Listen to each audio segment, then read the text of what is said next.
नमस्कार, आप सभी का स्वागत है एनडीटीवी मीडिया पर। मैं समरजीत सिंह।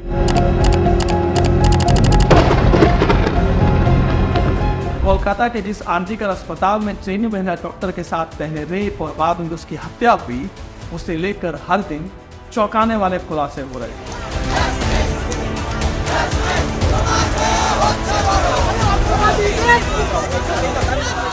फिलहाल इस मामले की जांच सीबीआई कर रही है और जब तक जांच पूरी नहीं हो जाती तब तक पुख्ता तौर पर कुछ भी कह पाना जरा जल्दबाजी होगी। बहरहाल आरजीकर अस्पताल में उस रात ट्रेनी महिला डॉक्टर के साथ क्या कुछ हुआ, उसे लेकर अलग अलग थ्योरी दी जा रही है। कोई इस घटना को पॉर्न फिल्मों से जोड़ता हुआ दिख रहा है तो किसी का कहना है आरजीकर अस्पताल में बीते लंबे समय से ड्रग्स का एक रैकेट चलाया जा रहा। लेकिन ये वो कथित दावे हैं जिसे आज तक कोई साबित नहीं कर पाया है। सीबीआई की जांच रिपोर्ट आने के बाद नीम महिला डॉक्टर की हत्या के पीछे की असल वजहों का पता चल सकेगा। लेकिन इन सब के बीच आरजीकर अस्पताल को लेकर किए जा रहे इन दावों का 23 साल पुराना एक कनेक्शन भी निकलकर सामने आ चुका है।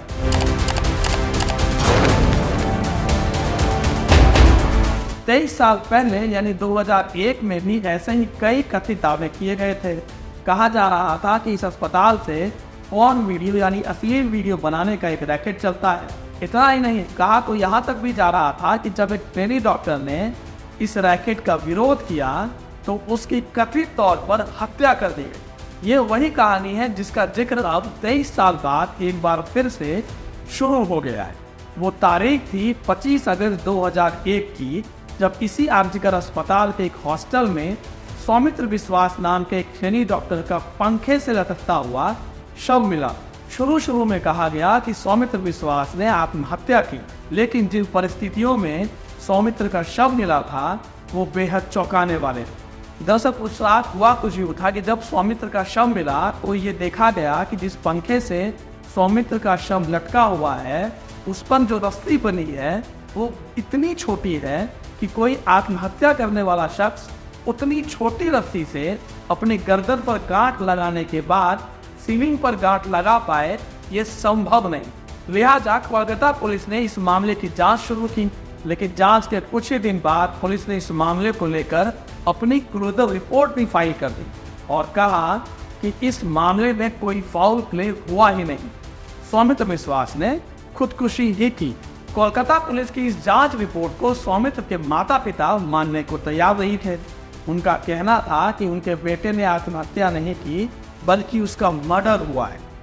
ऐसे में इस मामले की जांच दोबारा होनी चाहिए, लेकिन उनकी ये बात कोई सुनने को तैयार ही नहीं था, ना उस समय की बंगाल सरकार और ना ही पुलिस कमिश्नर। सौमित्र के माता पिता का तो यहाँ तक कहना था कि उनके बेटे की हत्या एक रैकेट की वजह से की गई और वो रैकेट है पोर्नोग्राफी का रैकेट, यानी अश्लील फिल्मों का धंधा, जिसके साथ ये आरजीकर अस्पताल जुड़ा हुआ है।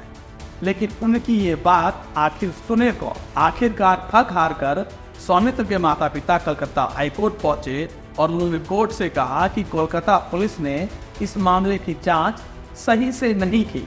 ऐसे में इस मामले की जांच सीबीआई से कराई जानी चाहिए। कोर्ट ने सौमित्र के माता पिता की अर्जी सुनी और कहा कि हम इस केस को सीबीआई को तो नहीं पर सीआईडी को जरूर दे रहे। और इस तरह से इस घटना के करीब 3 साल के बाद एक बार फिर इस मामले की जांच दोबारा शुरू।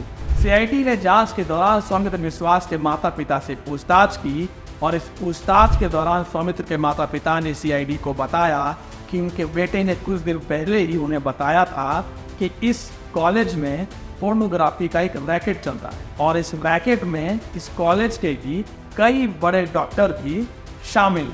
कहा जाता है कि सीआईडी की टीम जब अश्लील फिल्में शूट किए जाने के सौमित्र के माता पिता के दावे की जांच करने के लिए सौमित्र के हॉस्टल पहुंची तो उन्हें वहां वीडियो शूट करने में इस्तेमाल होने वाले कई उपकरण मिले। इस तरह के वीडियो शूट करने के लिए हॉस्टल के कमरों से लेकर सेमिनार हॉल तक का इस्तेमाल किया जाता था। वही सेमिनार हॉल जहां अब महिला डॉक्टर के साथ रेप और उसके बाद उसकी हत्या की गई। लेकिन जब सीआईडी ने वहां के डॉक्टरों से वीडियो बनाने से जुड़े उपकरण मिलने को लेकर पूछताछ की तो किसी ने भी यह नहीं माना कि इस कॉलेज के अंदर या हॉस्टल में इस तरह का कोई वीडियो शूट होता है। लिहाजा पुख्ता सबूतों के अभाव में सीआईडी भी ये साबित नहीं कर पाई कि यहाँ अश्लील फिल्में बनाई जाती। पर सवाल ये है कि आखिर जब वीडियो शूट किया नहीं जाता था तो 2003 में वीडियो शूट में इस्तेमाल किए जाने वाले ऐसे उपकरण आखिर डॉक्टर के कमरे में कर क्या रहे? ये इसलिए भी बेहद ज़रूरी है क्योंकि 2003 तक वीडियो शूट करने के लिए सामान्य रूप से उपकरणों का इस्तेमाल ऐसे नहीं होता था जैसे आज किया जाता है। ये कुछ ऐसे सवाल हैं जिनके जवाब आज तक कोई नहीं ढूंढ पाया। लेकिन 8 अगस्त की रात जो इस अस्पताल में हुआ उसके बाद कई तरह के ऐसे सवाल भी फिर से उठ खड़े हुए। अब सबको इंतजार है सीबीआई की जांच रिपोर्ट।